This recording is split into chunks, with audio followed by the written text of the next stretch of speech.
Hello. Welcome to the first episode of season 5 of You Can Call Me Karen. We are really excited to continue exploring all of the millennial topics that make us all feel so good and all the shenanigans that come along with it. This first episode, we will be talking the iconic movie Clueless, which shockingly I've seen lots of times, more than once, that's for sure. And I'm so excited to get into all of the iconography, all of the music and the ways of speaking and the visual representation that takes me back to the 90s and all of its glory. It wouldn't be a proper episode of You Can Call Me Karen if I didn't also continue my shameless plugs for potential alternatives to Karen. Thankfully, this week Manny did the work for me. So we are trying out Amanda now. It feels good. It feels right. I hope you all agree. But if not, I am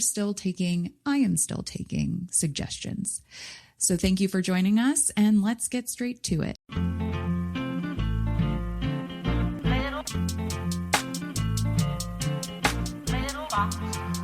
And the green one, little fox, and the blue one, fox, and the yellow one, and the little and the fox.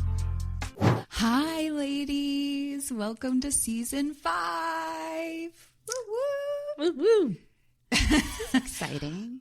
This is Karen. That was Manny. Also Steph with a woo-woo. We are back for another season. We are excited to catch you up on all things 90s in case you've forgotten them. But before we do that, I hear, Manny, you may have a good little Karen story for us this week. So, my friend, who you calling Karen? Oh my gosh, you guys. All right. So, hi. First, sorry, Steph, do you want to say anything? Because this is probably going to be like a 2-minute context introduction. So I don't want to be speaking without us having to hear from you first. So how you doing, girl? I know I'm you doing good. 5 sounds so profesh. Mm-hmm. We're legit now. Very legit. Yes. I'm super excited and proud. Yeah. I was thinking that at the end of this, we'll be at 50 episodes when we close out this season, which is not many people make it that far. So look at us, girls. Can we do it? And not many people get that much of our time, you know? That's 50-ish hours. That's honestly, unless that you're is in what Steph's class. Honestly, that is what is why I'm so proud. Is like how. For you, I have no idea. I don't know. No sleep. Yes. Steph, you should tell the viewers what you got going on real quick. Oh, right now? Yeah. Well, my dumb ass decided to go back to school. So I'm in grad school and school is out. So you would think, I would just replace one job with another, but the week started while I was in school and still teaching dance. And so turns out I don't have the executive functioning skills anymore to handle all of those things. And I'm already behind. I've turned in everything late so far and I am off to a really horrible start. That a girl. I love when I talked to you the other day and you were like, hey, C's are still passing. C's get degrees. C's get degrees. That's what you said. The thing that kills me is like I'm taking 2 classes and both my professors are like, I hated to take some points off because it was late because it was really beautifully written. And I'm like, I know. Take that. I'm like, I know. I love that. I love that you're leaning into it too. I'm like, it is what it is. I think if this were maybe 10 years ago, I'd be sobbing. And I think 42-year-old stuff is like, it's going to be all right. It's going to be all right. There's other classes that I'll be taking. I love it. Oh, okay, sorry. on a lot. I wanted to just make sure that we heard from you because I got a Karen. Oh my goodness. If anyone is following us on social media, they will see that I've been posting a lot about the summer house drama. And so last night I watched the reunion part 2 with our dear friend Amanda Lisi. We zoomed in with each other and we're watching on our TV screens. That's adorable. And Amanda, shout out if you're listening. shout out to Amanda. Hey, So, like, Manders. after the episode, I was like, there's so much here. This is kind of confusing because the show also has an Mandy. So Amanda and I were talking about how, like, Karen, you'll be happy because there's a new name to replace Karen now, and Amanda is now experiencing how hard it is to have a name where there's a villain attached to your Welcome name. to the club. You can call me Amanda. I see it. I don't know if I would go that far. Okay. I'm always petitioning for, it was what, Jessica, Amanda feels good. Yes. I was more love just- when Karen like latches onto a new, like, okay, so it's going to be Amanda. And we're like, no, Sure, it's Jan. not. I will pass the torch, whoever is willing to take it. Yeah, no, that's not what we're really saying. What we're saying is... All right, get on with it. What we're saying is that Amanda now understands what it's like to have your name be dragged through the dirt be when you giving did her a call. absolutely nothing wrong. So, okay. So I wouldn't I'm gonna say try- I did nothing wrong, but yes. I'm going to try to get through this story like as quickly as I can because I don't want this to be the whole episode, but I do want to give a little bit of context about the clip that I'm about to share. Okay. And I wanted to share the clip because my two co-hosts don't watch the show, but Steph has been following on Threads. Karen has been Karening through this and is interested. And I think she might be a little interested after we talk about this clip. Like, at least you'll understand the emotional, like, heightened, like, conversation around all this. So there was a lot that happened yesterday in the Summer House reunion part 2 episode that aired on Bravo. And I'm very tired because I was scrolling until 11:30, just going through this commentary. But the one thing that I do think is relevant to our show that Steph and I talk about a lot is what it means to be a Black woman in proximity to white people, what it means even more so to be a Black woman in predominantly white spaces. And so I have been a Summer House fan since the beginning. So when they casted Sierra, for me, it was monumental to watch a beautiful Black woman who has a similar experience to me of being, around a lot of white people and having to represent Blackness on television. So she talked about this season, how it felt to be interracial relationship and all the heat she got from her being in a relationship with this guy, West, who now we know had a scandal and is now dating her best friend. And so there was a very vulnerable conversation that happened on the season where all the Black members in the cast were talking about what it means to be a Black person on reality TV. So the pushback came from, it sounds like, the Black community. She said what hurt her the most was that she got played on TV by a white man. That was a comment that came to her that really upset her. And so what I'm going to play here is her talking about this at the reunion, that clip. And then you're going to see the reaction of Amanda and West. And I want to talk about that part, what you guys see in the reaction. Okay. Yeah. That's what I was going to say. That's why I'm playing the video so that you can kind of see it. Yeah. And West were using buzzwords of I see you, I hear you to satiate maybe what I needed to hear. And but they didn't really see or hear me. Everything that I've said to you over the summer, everything that I've felt, everything that we've talked about was truly how I felt in those moments. I got caught up in my feelings and I doesn't matter. This has hurt me a lot. It really hasn't. You've literally been out. You guys have been out. You've been functioning. You've been fine. With me. But also at the same time, Amanda, I think that's insane because you've literally been in the bed with me for the past 6 years. And this is where we're at. Okay. So when Sierra was saying you've been in the bed with me for 6 fucking years, I want to clarify that. They have these conversations on Summer House, like in the bed with just like the girls and like talking. And so Sierra's acknowledging here that like you knew this about me even when cameras aren't rolling, and you still chose the one guy in New York City who I'm telling you this would hurt the most for, not just because he's my ex, but also this layer that I've been through in the public eye of being embarrassed by him. And this is the behavior that you do. So one last piece before I open it up. After this, where it says, you know, the caption's like, it hurt her. After this, she cries, Amanda cries and walks off set for a while, it appears. And the cast is like, why are you still asking us questions? Where is Amanda? She needs to come back. Sierra's like, this is a very long break. So I want to get your thoughts on this Karen behavior and how you guys perceive it, especially as people who don't watch the show.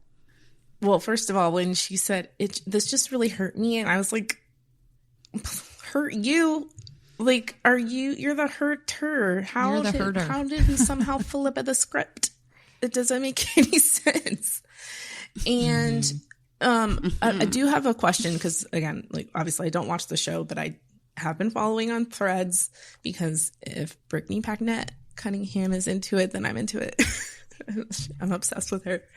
But that's right. When she said that she was embarrassed by West, does that mean that they had already broken up and then Amanda went out with him? Or like, that's what I'm kind of confused about. West had a girlfriend the whole time.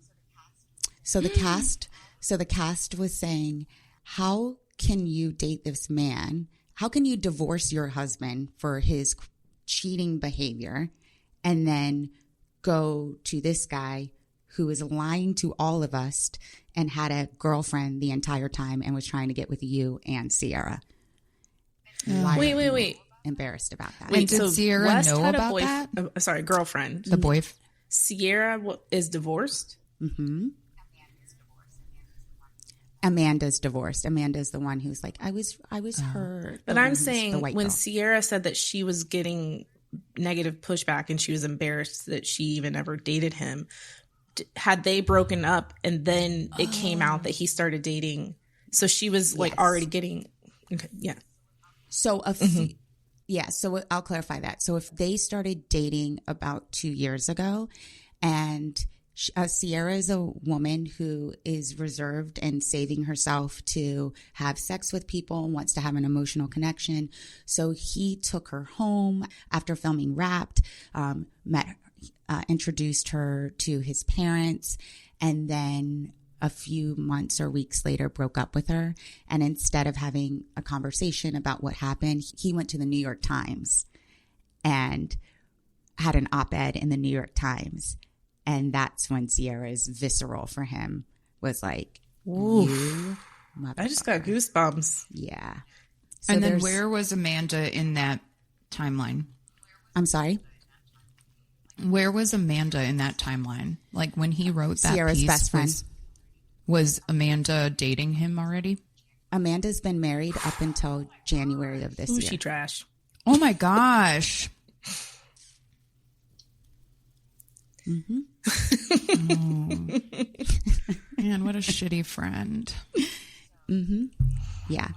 So that's when why you this were is all a describing how she like started crying and left stage or whatever, I went like this is OG Karen behavior. This is like Carolyn Brown, Emmett Till.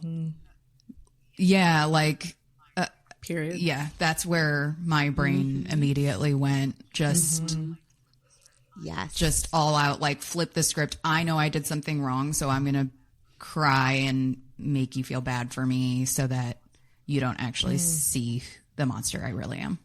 Yes. I'm so happy you said that. I was trying to find the clip of the conversation that they had at the dinner table. It was the most touching dialogue to watch on reality TV as a viewer. And afterwards, everyone was like, this season of Summer House is so good. You know, like, look at these people having real conversations, breaking the fourth wall, talking about race.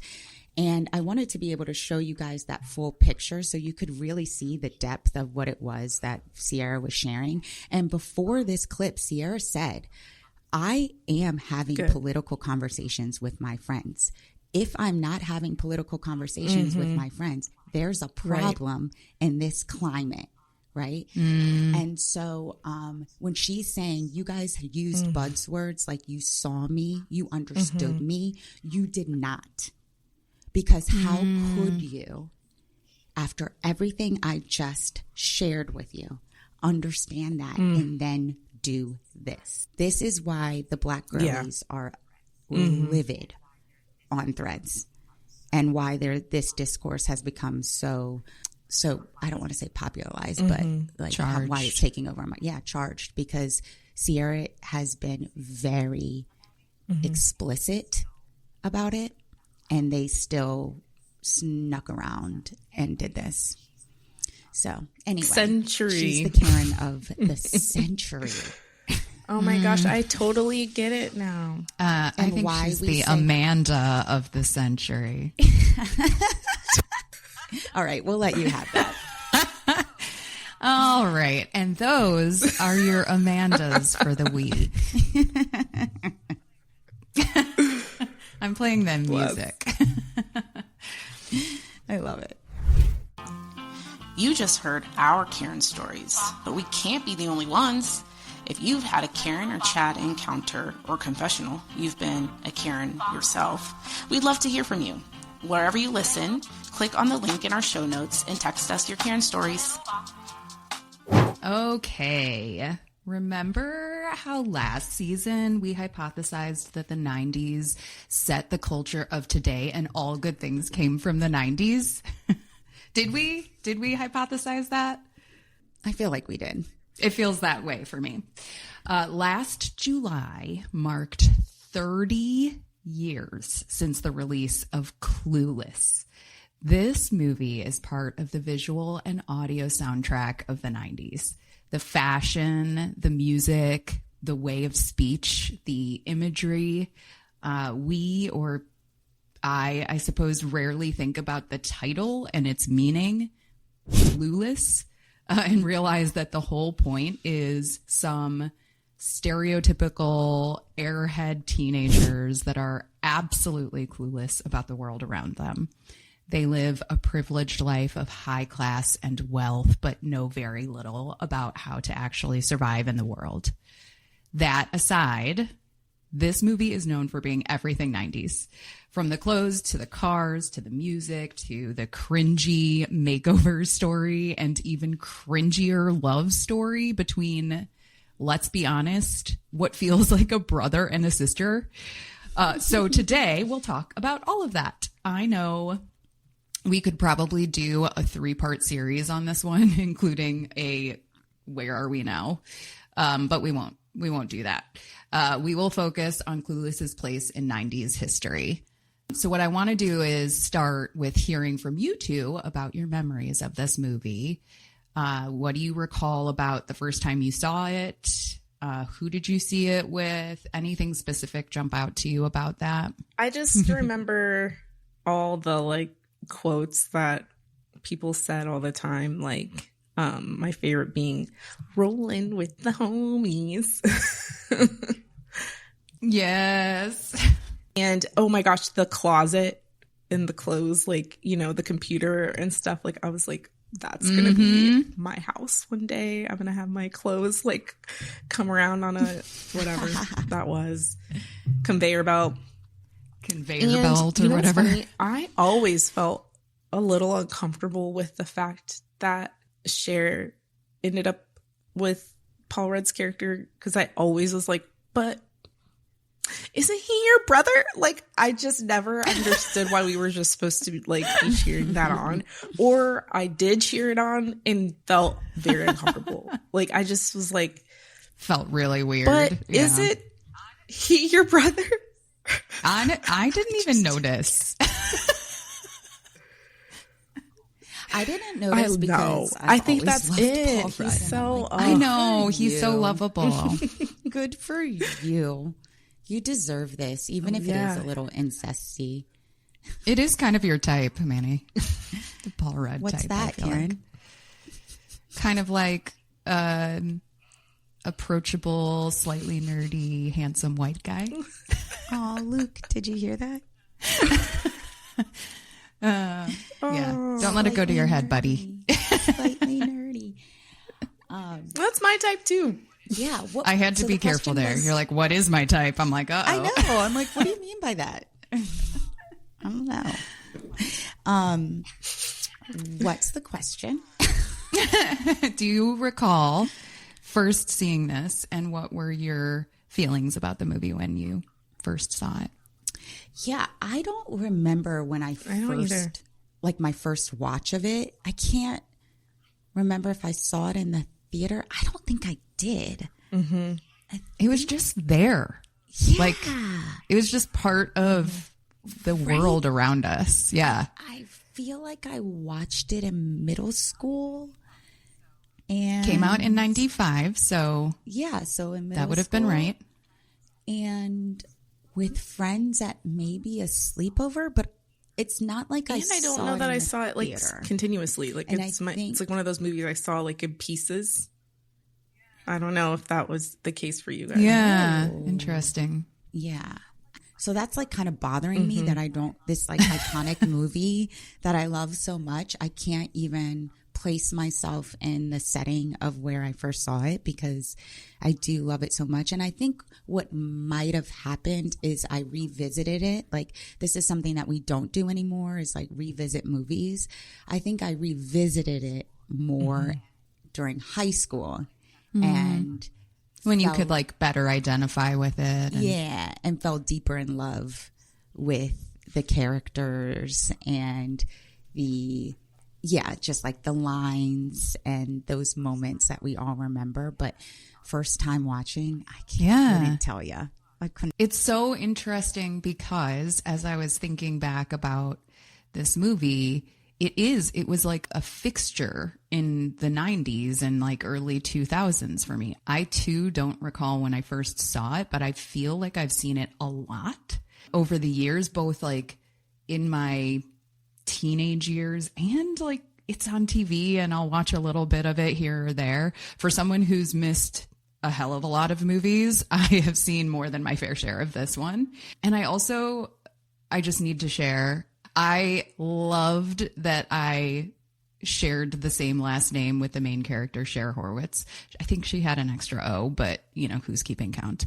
I thought she was so cool and like so iconic. And for us to be, you know, of a similar heritage felt like, oh, I loved that. Okay. So there's a lot of elements from this movie that I feel like set the tone for the world that we live in today. When I was thinking about this episode, I was drawing a ton of parallels to our modern world, not least of which lately is fashion. Suddenly, the skater vibes are coming back, the plaids, the track pants, the tube tops, the bright colors. I say all of this. Ooh, I did wear a tube top just because, like, this episode this morning. But I walk down the street and I swear I have stepped back in time. And I'm sure most adults have these moments where fashion recirculates, but we are in it, ladies. So I want you to reflect and share what are the memorable fashion moments that you guys have in your head about this movie. Anything that stands out, anything that really spoke to you or influenced your fashion? I think one of the memories that I have is, I think I might have talked about this with my friend Kim and how we went to private school, and on one of the dress down days, we dressed up as Dee and Cher, and it was my favorite costume and like one of my favorite memories of dress down days in high school because Which one was it? Which outfit? The yellow, like Dee is like yellow, I think, and Cher's like black and white. I don't. What is it? The plaid outfit? The other way around. Oh, other way around. Yeah. Whatever. I was getting to the point of like, it's private school-esque with like the pleated skirt and the socks. Like that was our uniform. So we just like kind of did a cutesy little twist on our uniform. I don't think we actually like matched their colors or anything like that, but like the pleated skirt and the high knee socks was like, it just felt very cutesy. And the pencil with like the little poof on the top. I forgot about those. Yes. Yeah, that was like a fashion moment that I really remember loving to dress like. Karen, Steph, do you have a picture? Yeah. I might try to find it for social media because we did. We nailed it. We dressed as Dee and Cher for Halloween. But I don't remember which year it was. Halloween, right? It was probably my freshman, maybe my sophomore year. So it was early, yeah. And I think we crushed it. We did. We really nailed it. Try and get the colors and like everything right. I think I found a yellow plaid skirt. In fact, I'm sure I wore that way more than that night. The next year, I think I turned it into a schoolgirl outfit or costume. Which is basically what it was.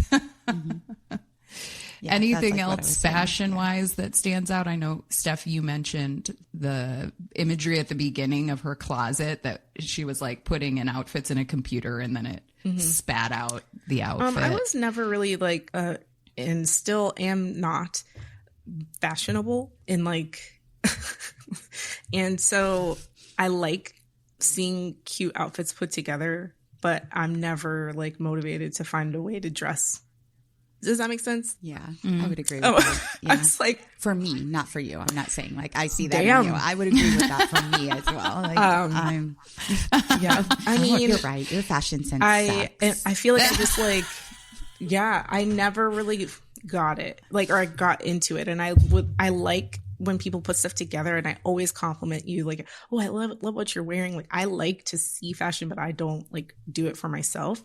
But I remember I got like do you remember when we like had those little polo style shirts, but they were like short, like baby, and I got one, and I wore it with jeans, and then I remember seeing the movie, and Brittany Murphy was wearing one almost just like mine, and I was like, I did it.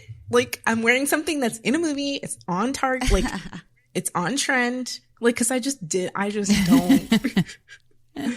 Yeah, I do know what you mean. I feel that too. I was going to say that, like, I don't feel like I related to them in a sense, but I feel like I related the most to Ty. I think I related most to her too.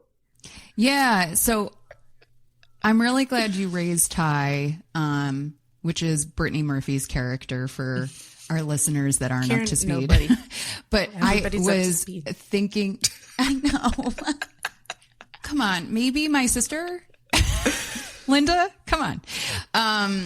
Anyways, I was remembering her character and her like makeover story, and it occurred to me all of these 90s, early 2000s makeover stories. She's All That, Never Been Kissed, Mean Girls, which was I think a little bit later.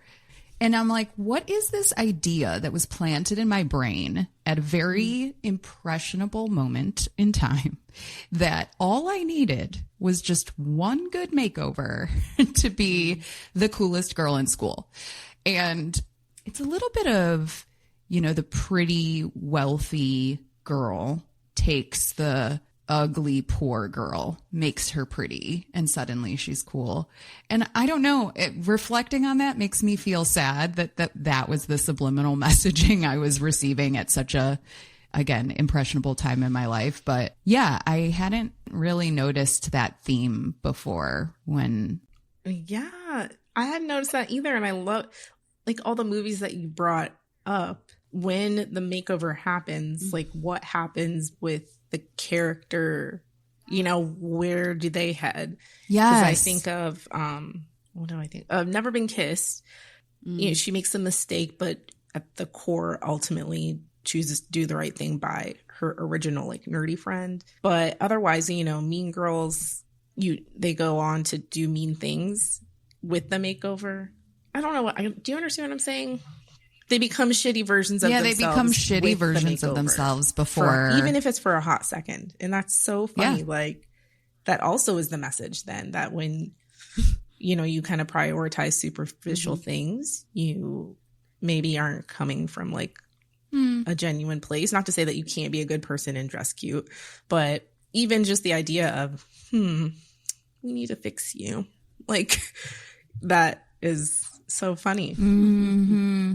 Yeah. The popular girls are always looking for a pet project and someone to like rescue and save. It's such a trope of the 90s, but also a trope of the 90s is that like compartmentalization of groups of students by like that's why I was like 10 things I hate about you. Baiting you a little bit, Karen, of like, what do you mean what's my type? Like I feel like that is like a very like strong narrative in 90s movies of like, we have the jocks, we have the popular girls, we have the nerds, we have the skaters, you know, and none of those groups can mesh together. And I feel like in Clueless, they do a really good job of like showing what happens when you break out of those stereotypes, which maybe is why I liked when Cher and Paul Rudd got together. It was like another moment of like, he's not in your stereotypical group of guys that you would like.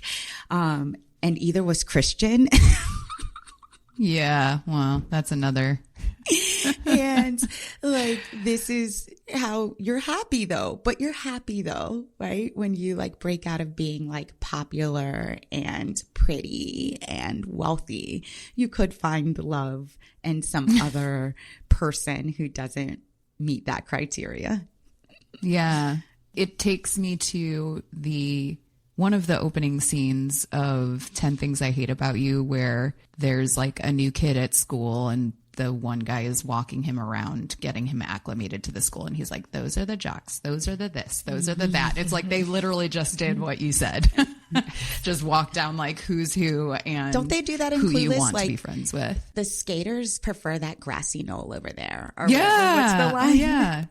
It's always about the skaters. I love that so much. Or the stoners or something. I don't know. We need a skaters like version of the, where are we, 2020s.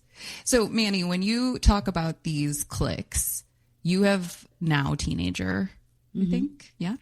Yeah. She'll be in high school next year. Do you feel that at all? Or is that something of our childhood? I mean, there's cliques for sure. I don't know if they're grouped the way that, like, I don't know if they're grouped so aggressively, if that makes any sense. But not such a clear definition. But it is natural for teens to be grouped by interest, you know? Like, there's some peers who are in more of your classes than others. There are groups of peers, like her closest friends right now are her softball friends, right? They carpool together 3 times a week. They have practice. They have, you know, she's on 3 different travel teams. Like, yeah, perhaps you could call them jocks or like the softball girls, whatever. But it's like most of their time is spent together outside of school because of sports. So, you know, they just naturally gravitate to like the interest that they're interested in. It'll be interesting to see how that looks in high school. Yeah. Yeah. And it's not, my question, I guess, is not intended to suggest in any way that is bad or derogatory. More no, just I didn't take it the that fact way. that the way that you described how we labeled those groups in the 90s made me wonder, like, is that something that is kind of common for that age group, or are we doing something different these days? I don't think that they perceive it that way, but people who are not in their group might perceive it that way. Does that make sense? Sure. Okay. Yeah, definitely. Well, I was going to say, what were you going to say, glad Steph? that you are saying that you don't feel like the groups are separated as aggressively. That's was like the perfect way to put it, because as a middle school teacher, I try to avoid the lunchroom as much as possible, even though like at certain times of the year we're supposed to like go down there and help. And I'm like, I just I don't want to be anywhere near all of that. But anyway, looking out into the abyss I don't really see such clear divides as like what it looked like when we were in middle school in particular. And it was definitely like you could tell by how people dressed and that kind of thing, who you hung out with. And now I don't feel like you can quickly tell who is with whom, just like kids walking down the hall. And so that's how I was feeling. But then I was, you know, was interested to hear it from your perspective with a daughter who just finished middle school, like what that looked like to you, because it looks like that to me as well. So I don't know. I like that. Can I say one thing to that that might sound a little bit cynical, but I feel like we did that. Like, I feel like because we know what those tropes were, I feel like parents are putting more of an effort into making sure their kids have like a certain style, or making sure that like their kids are like involved in sports, or making sure that their kids are, you know, I think that because millennial parents have more of an understanding of these tropes and the dangers of falling outside of one, we've just all like tried to mold them into the popular academic jack. And so there is no like real segregation. And I also feel like, I feel like it was the parents who have that understanding of like a trope, and just, I was going to say that we are also you teach in an affluent community, and I think that money I think it's money, but I also think the accessibility to fashion specifically is much That's what I was gonna say. Better than when we were young. Like, I always joke about this, but when we were young, like I went to a high school in an area that was fairly well off, but my family wasn't like rich, and my dad worked for Sears. So we got 40% discount at Sears, which means 90% of my clothes came from there. And for those listeners that are younger, Sears is not a desirable place to be buying your wardrobe. I was just talking about Sears to my 7th graders yesterday. Holy smoke. I was like trying to find a comparison. They like couldn't understand my story. JCPenney, I think would be... But I don't think they know that. Like, they don't have malls. That was what Luke said. That was going to be my point, though, of like, there are no more stores that a young woman who you are, or that define like teenage fashion. It blends with adult fashion. Yeah. Same with like the makeup and stuff. I'm shopping at Sephora with an 8-year-old and a 9-year-old standing next to me for skincare. Yeah. I know that's a whole nother episode. And I feel like the style in general is way more casual. So, you know, like you are cool if you're wearing Uggs and socks pulled up over top leggings and a hoodie, and what the fuck? But I mean, I wear that. I wear that. we were like, I'm wearing but I'm like, I'm wearing my pajamas. Kids, don't be mad at me. You know, like the kids don't dress up for school anymore. Like I would have like a dress up day. Like I would wear like, good point, you know, a skirt, and like they don't do that anymore. So I don't feel like fashion takes a forefront anymore. Good point. Really interesting. I like how we got there. Well, I'm going to pivot slightly, but it's on a similar, I think, vein. So I want to spend some time on the language of Clueless. First off, I was wondering if this movie is the reason for all of the Valley speak today. We don't even notice we're doing it. The likes, well, I noticed I'm doing that. I am totally guilty of the likes. The totalies, which I literally just said, and the upspeak, you know, the everything is a question Kardashian like way of speaking. So did Clueless start all of this? What do you think about, you know, the speech patterns of the movie and the little isms of the as if and the whatevers? Those were all fun, but I always thought the Kardashians were like the reason why we spoke the way that we do today. But now I'm thinking Clueless started it all.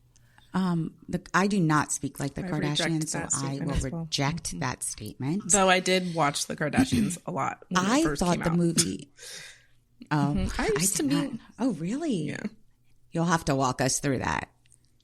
You'll have to walk us through that in an episode because as a reality TV whore that I am, that was never appealing to me. So I'm very curious about that. Let's put a pin in that.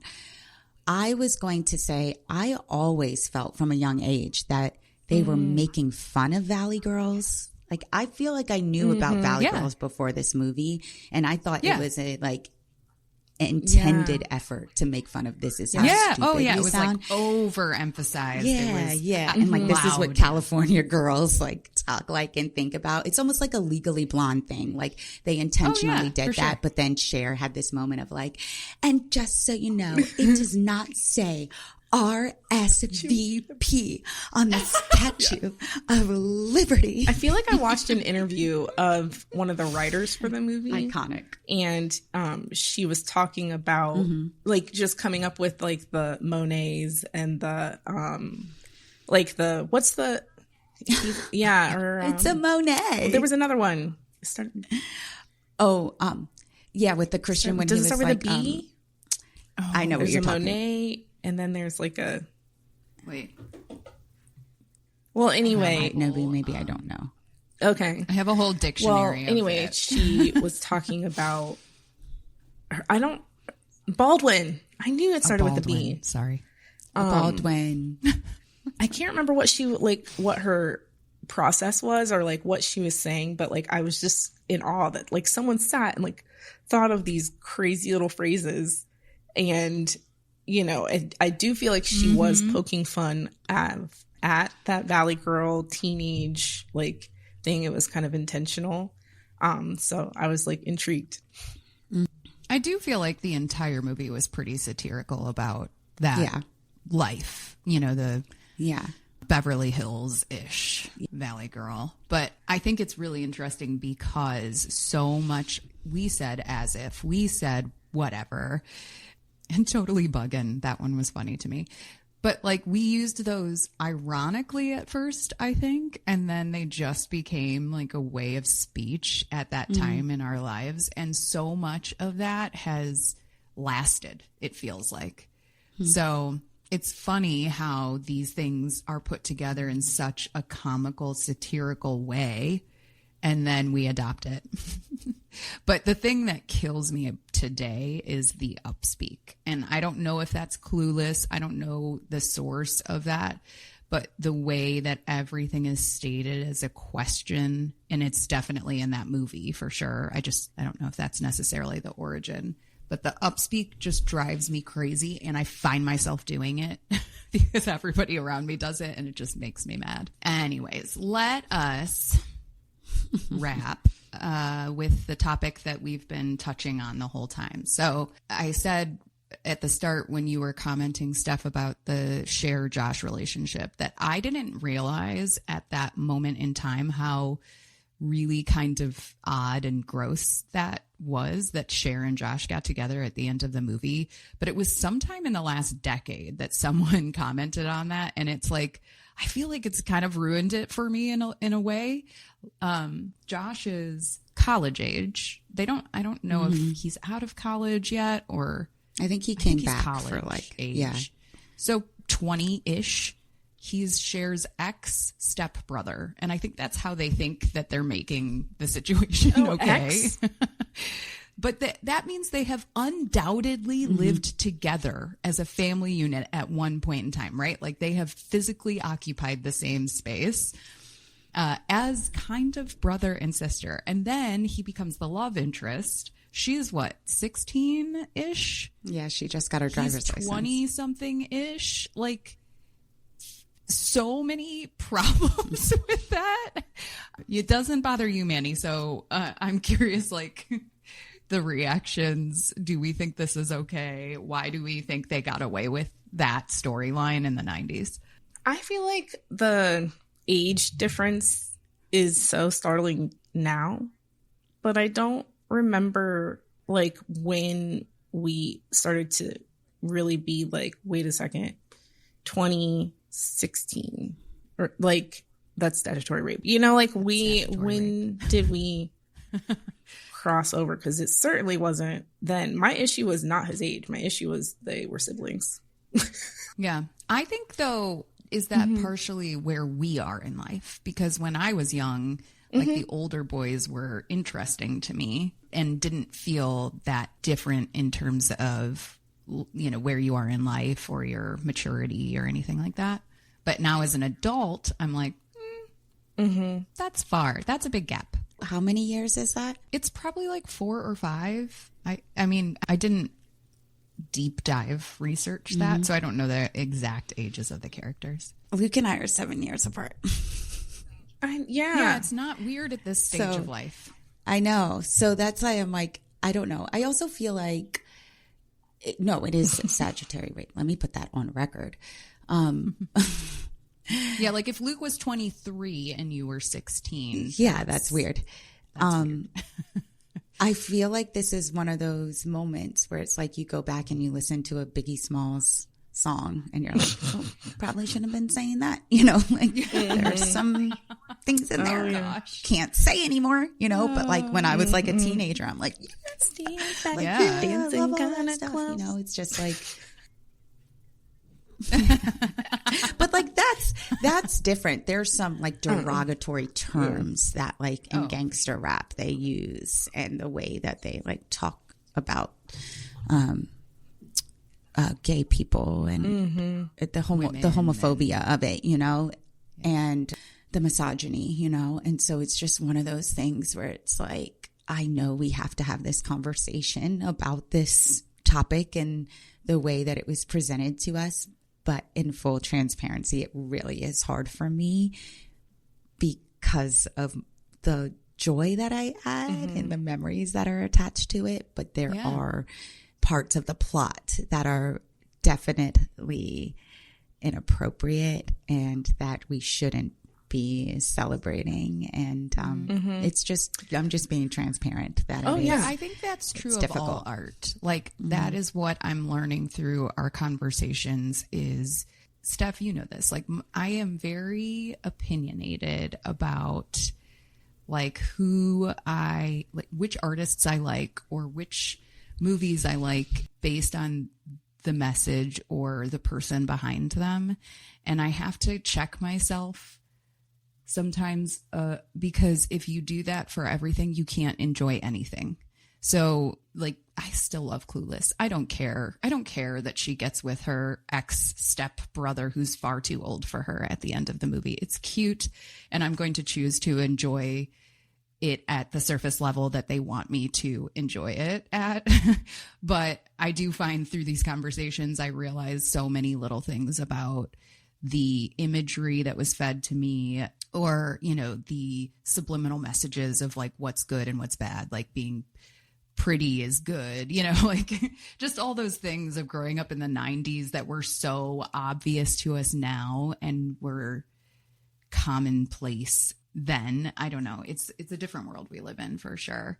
But I'm with you, Manny. I'm going to choose to still love this movie. It's going to hold a special place in my heart for sure. That triggered a thought of a future episode, but I'll get back to you on what that is. Okay. So I think that covers this version of Clueless. We can certainly revisit for so many other tangents. But before we wrap today, any confessionals from the two of you? I feel like the age thing, I also want to revisit that because, you know, like, it's so interesting. Like, I guess there's always like if a freshman is like dating a senior and then they stay together, and wouldn't that put you in that situation? There was a time when you were in school together, but then, you know, say you keep dating for a couple years and now you're 16 and now he's now 20. You know, it's like sometimes it's like age can be like, I understand the law and I understand people being in different points in their lives. You know, a college student dating a high school student, their lives are different and maybe they should.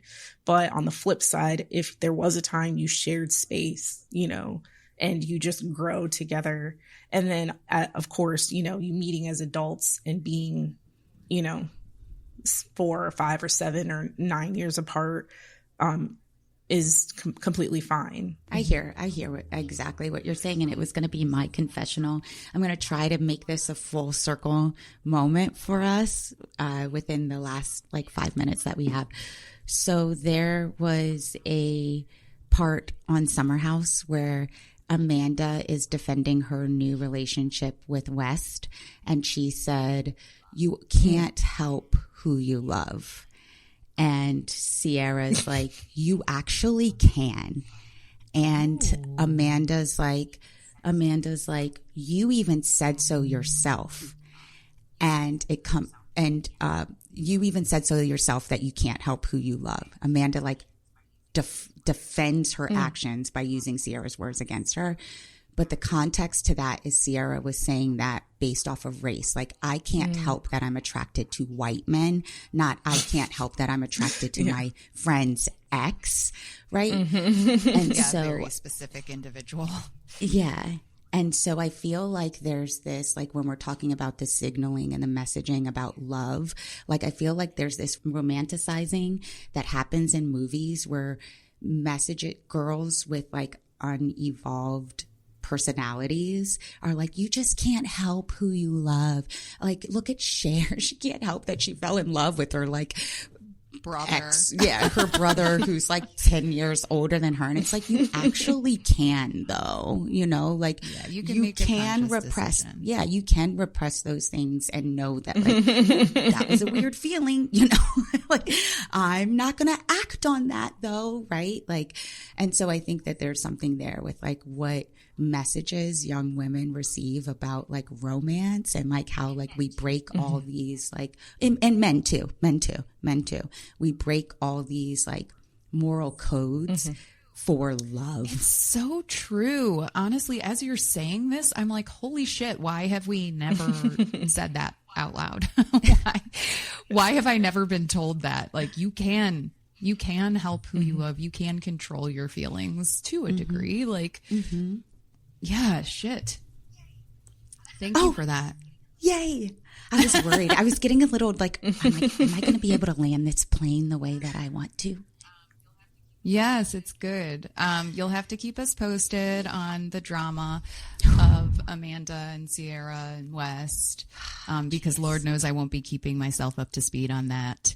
But yay. First episode of season 5 is now complete. Thank you to our listeners, and we will see you next time. Whoop whoop. Bye, bitches. Hey, bitches. That's a wrap on another episode of You Can Call Me Karen. If you liked what you heard or didn't, go to our show page and leave a review. Just know, we will call you out. And if, unlike my 2 co-hosts, you find yourself scrolling endlessly on TikTok, follow us at You Can Call Me Karen. And if you're still living in the 20th century like a boomer, don't worry. You can find us on Instagram and YouTube at You Can Call Me Karen _pod. We love you for listening. They're all made out of ticky-tacky and they all look just the same.